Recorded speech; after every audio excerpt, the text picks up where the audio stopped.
ನಮಸ್ಕಾರ ಎಲ್ಲರಿಗೂ. ಇನ್ನೇನು ವರಮಹಾಲಕ್ಷ್ಮಿ ಹಬ್ಬ ಹತ್ರ ಬರ್ತಾ ಇದೆ. ಈ ಹಬ್ಬಕ್ಕೆ ಮಾಡುವಂತಹ 9 ನೈವೇದ್ಯಗಳನ್ನ ಇವತ್ತಿನ ವಿಡಿಯೋದಲ್ಲಿ ತಿಳಿಸ್ಕೊಡ್ತಾ ಇದ್ದೀನಿ.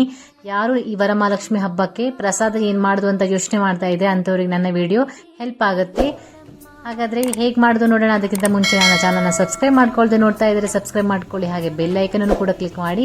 ಹಾಗೆ ನಿಮ್ಮ ಫ್ರೆಂಡ್ಸ್ ಅಂಡ್ ಫ್ಯಾಮಿಲಿಗೂ ಈ ವಿಡಿಯೋ ಶೇರ್ ಮಾಡಿ, ಅವರಿಗೂ ಕೂಡ ಹೆಲ್ಪ್ ಆಗಬಹುದು. ಬನ್ನಿ 9 ನೈವೇದ್ಯಗಳು ಯಾವುದು, ಹೇಗೆ ಮಾಡುದು ಅಂತ ನೋಡೋಣ. ಮೊದಲನೇದು ಕಡಲೆಕಾಳು ಉಸ್ಲಿ. ಕಡಲೆಕಾಳು ಉಸ್ಲಿ ಮಾಡಲಿಕ್ಕೆ ಒಂದು ಮಿಕ್ಸಿ ಜಾರಿಗೆ 2 ಹಸಿಮೆಣಸು, 1 ಟೇಬಲ್ ಸ್ಪೂನ್ ತೆಂಗಿನಕಾಯಿ ತುರಿ, ಸ್ವಲ್ಪ ಜೀರಿಗೆನ ಹಾಕಿ ನೀರೇನು ಹಾಕದೆ ತರಿತರಿಯಾಗಿ ರುಬ್ಬಿಟ್ಕೊಳ್ಬೇಕು.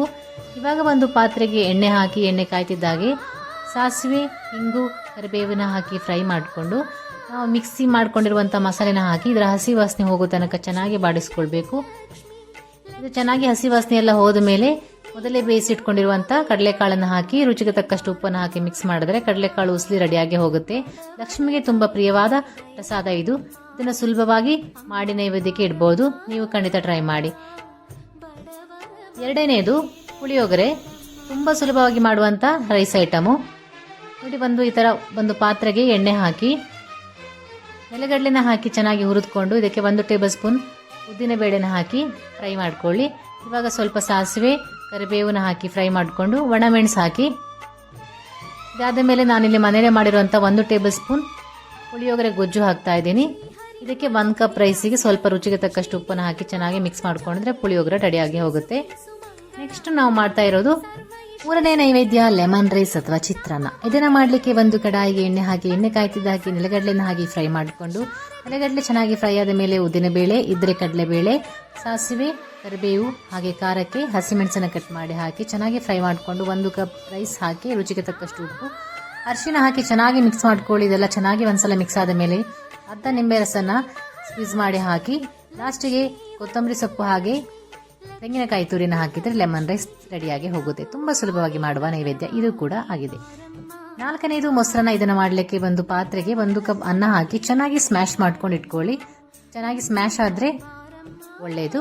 ಈ ತರ ಚೆನ್ನಾಗಿ ಸ್ಮ್ಯಾಶ್ ಆದ್ಮೇಲೆ ರುಚಿಗೆ ತಕ್ಕಷ್ಟು ಉಪ್ಪು ಹಾಗೆ 1 ಕಪ್ ಮೊಸರನ್ನ ಹಾಕಿ ಚೆನ್ನಾಗಿ ಮಿಕ್ಸ್ ಮಾಡಿಕೊಂಡು ಖಾರಕ್ಕೆ ಹಸಿಮೆಣಸನ್ನ ಕಟ್ ಮಾಡಿ ಹಾಕಿ, ಸ್ವಲ್ಪ ಕಟ್ ಮಾಡಿರುವಂತ ಕೊತ್ತಂಬರಿ ಸೊಪ್ಪು ಹಾಗೆ ಸ್ವಲ್ಪ ಏಲಕ್ಕಿ ಪೌಡರ್ ಇದನ್ನ ಹಾಕಿ ಚೆನ್ನಾಗಿ ಒಂದ್ಸಲ ಮಿಕ್ಸ್ ಆದ ಮೇಲೆ ಲಾಸ್ಟಿಗೆ ಒಗ್ಗರಣೆ ಕೊಟ್ಟಿದ್ರೆ ಮೊಸರನ್ನ ರೆಡಿಯಾಗಿ ಹೋಗುತ್ತೆ. ತುಂಬಾ ಸುಲಭವಾಗಿ ಮಾಡುವಂತ ಮೊಸರನ್ನ ಇದು. ಬೇಕಿದ್ರೆ ನೀವು ದಾಳಿಂಬೆ ಆಡ್ ಮಾಡ್ಕೊಳ್ಬಹುದು.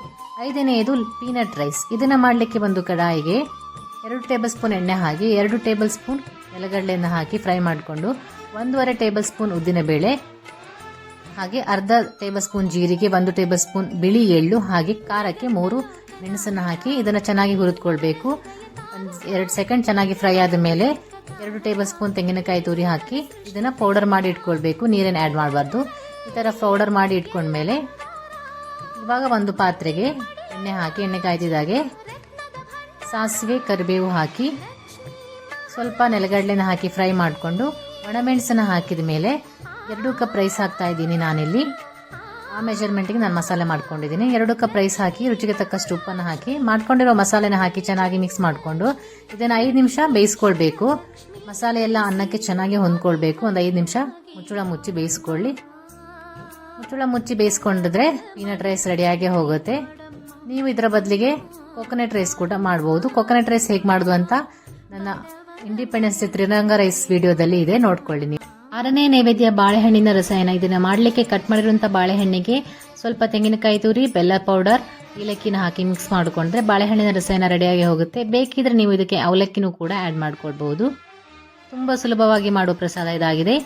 7ನೇ ಪ್ರಸಾದ ಸಿಹಿ ಪೊಂಗಲ್. ಸಿಹಿ ಪೊಂಗಲ್ ಮಾಡಲಿಕ್ಕೆ 1/4 ಕಪ್ಪು ಹೆಸರುಬೇಳೆ, 1/4 ಕಪ್ಪು ಅಕ್ಕಿನ ಹಾಕಿ ಚೆನ್ನಾಗಿ ತೊಳೆದ್ಬಿಟ್ಟು 1 ಕಪ್ ನೀರು ಹಾಗೆ 1 ಕಪ್ ಹಾಲು ಹಾಕಿ ಬೇಯಿಸ್ಕೊಳ್ಳಿ. ಹಾಲು ಹಾಕಿದ್ರೆ ಟೇಸ್ಟ್ ಚೆನ್ನಾಗಿರುತ್ತೆ. ಇದು ಚೆನ್ನಾಗಿ ಮೆತ್ತಗಾಗಬೇಕು, ಅಲ್ಲಿ ತನಕ ಬೇಯಿಸ್ಕೊಂಡು ಇದಕ್ಕೆ 2 ಅಥವಾ 3 ಟೇಬಲ್ ಸ್ಪೂನ್ ಬೆಲ್ಲವನ್ನ ಹಾಕಿ ಚೆನ್ನಾಗಿ ಕುದಿಸ್ಕೊಳ್ಳಿ. ಬೆಲ್ಲ ಎಲ್ಲ ಕರಗಬೇಕು. ಬೆಲ್ಲ ಎಲ್ಲ ಕರಗದ್ಮೇಲೆ ಸ್ವಲ್ಪ ನೀರಾಗತ್ತೆ. ಇಲ್ಲಾದ್ರೂ ಗಟ್ಟಿಯಾಗಿದ್ರೆ ನೀರು ಆಡ್ ಮಾಡ್ಕೊಳ್ಳಿ. ನೋಡಿ, ಈ ತರ ಚೆನ್ನಾಗಿ ಒಂದ್ಸಲ ಮಿಕ್ಸ್ ಆದ ಮೇಲೆ ಇದಕ್ಕೆ ತೆಂಗಿನಕಾಯಿ ತುರಿ ಹಾಗೆ ಸ್ವಲ್ಪ ಏಲಕ್ಕಿ ಪೌಡರ್ ಹಾಗೆ ತುಪ್ಪದಲ್ಲಿ ಹುರಿದಿರುವಂತಹ ಗೋಡಂಬಿ, ಬಾದಾಮಿ, ದ್ರಾಕ್ಷಿನ ಆಡ್ ಮಾಡ್ಕೊಂಡಿದ್ರೆ ಸಿಹಿ ಪೊಂಗಲ್ ರೆಡಿಯಾಗಿ ಹೋಗುತ್ತೆ. ತುಂಬಾ ಸುಲಭವಾಗಿ ಮಾಡುವಂತಹ ದೇವಿಗೆ ಇಷ್ಟವಾದ ನೈವೇದ್ಯ ಇದಾಗಿದೆ. ನೀವು ಟ್ರೈ ಮಾಡಿ. 8ನೇ ನೈವೇದ್ಯ ಕೋಸಂಬರಿನ ಮಾಡಲಿಕ್ಕೆ ಹೆಸರು ಬೇಳೆನ ಚೆನ್ನಾಗಿ ತೊಳೆದು ಒಂದು 10 ನಿಮಿಷ ನೀರಲ್ಲಿ ನೆನೆ ಹಾಕಿ ಇಡಿ. ಇದಾದ ಮೇಲೆ ನೀರನ್ನೆಲ್ಲ ಬಸಿದ್ಕೊಂಡು ಆ ಹೆಸರು ಬೇಳೆಗೆ ತುರಿದಿರುವ ಕ್ಯಾರೆಟ್, ಕಟ್ ಮಾಡಿರುವಂತಹ ಮುಳ್ಳು ಸೌತೆಕಾಯಿ, ಕಟ್ ಮಾಡಿರುವಂತಹ ಹಸಿಮೆಣಸು, ಕಟ್ ಮಾಡಿರುವಂತಹ ಕೊತ್ತಂಬರಿ ಸೊಪ್ಪು, ರುಚಿಗೆ ತಕ್ಕಷ್ಟು ಉಪ್ಪು ಹಾಗೆ ತೆಂಗಿನಕಾಯಿ ತುರಿ ಆಡ್ ಮಾಡ್ಕೊಂಡಿದ್ರೆ ಕೋಸಂಬರಿ ರೆಡಿ ಆಗುತ್ತೆ. ಬೇಕಿದ್ರೆ ನೀವು ಇದಕ್ಕೆ ಒಂದು ಒಗ್ಗರಣೆ ಕೊಡ್ಬೋದು. ನಾನಿಲ್ಲಿ ಒಗ್ಗರಣೆ ಹಾಕಿಲ್ಲ. 9ನೇ ನೈವೇದ್ಯ ಪಾನಕ. ಇದಕ್ಕೆ ನೀರು ಹಾಗೆ ಬೆಲ್ಲ ಹಾಕಿ ಮಿಕ್ಸ್ ಮಾಡಿಕೊಂಡು ಲಾಸ್ಟಿಗೆ ಲೆಮನ್ ಹಾಗೆ ಸ್ವಲ್ಪ ಏಲಕ್ಕಿ ಪೌಡರ್ನ ಹಾಕಿ ಶೋಧಿಸಿಕೊಂಡಿದ್ರೆ ಪಾನಕ ರೆಡಿಯಾಗಿ ಹೋಗುತ್ತೆ. ನಾನಿಲ್ಲಿ 9 ನೈವೇದ್ಯಗಳನ್ನ ತಿಳಿಸ್ಕೊಟ್ಟಿದ್ದೀನಿ. ನೀವು 9 ಮಾಡ್ಬೇಕಂತೇನಿಲ್ಲ. ನಿಮ್ಗೆ ಯಾವ್ದು ಈಸಿ ಆಗುತ್ತೆ, ನಿಮ್ಗೆ ಯಾವ್ದು ಅನುಕೂಲ ಆಗುತ್ತೆ ಅದನ್ನ ಮಾಡಬಹುದು. ದೇವಿಗೆ ಆಡಂಬರಕ್ಕಿಂತ ಭಕ್ತಿನೇ ಇಷ್ಟ ಆಗುತ್ತೆ ಅಂತ ಹೇಳ್ತಾ ನನ್ನ ಈ ವಿಡಿಯೋನ ಮುಗಿಸ್ತಾ ಇದ್ದೀನಿ. ಈ ತರ ಹೆಚ್ಚಿನ ವಿಡಿಯೋಗಾಗಿ ನನ್ನ ಚಾನಲ್ ಸಬ್ಸ್ಕ್ರೈಬ್ ಮಾಡ್ಕೊಳ್ಳಿ. ಹಾಗೆ ನಿಮ್ಮ ಫ್ರೆಂಡ್ಸ್ ಅಂಡ್ ಫ್ಯಾಮಿಲಿಗೂ ಶೇರ್ ಮಾಡಿ. ಮತ್ತೊಂದು ವಿಡಿಯೋದಲ್ಲಿ ಮತ್ತೆ ಸಿಗುವ. ಅಲ್ಲಿವರೆಗೂ ಟೇಕ್ ಕೇರ್, ಬಾಯ್.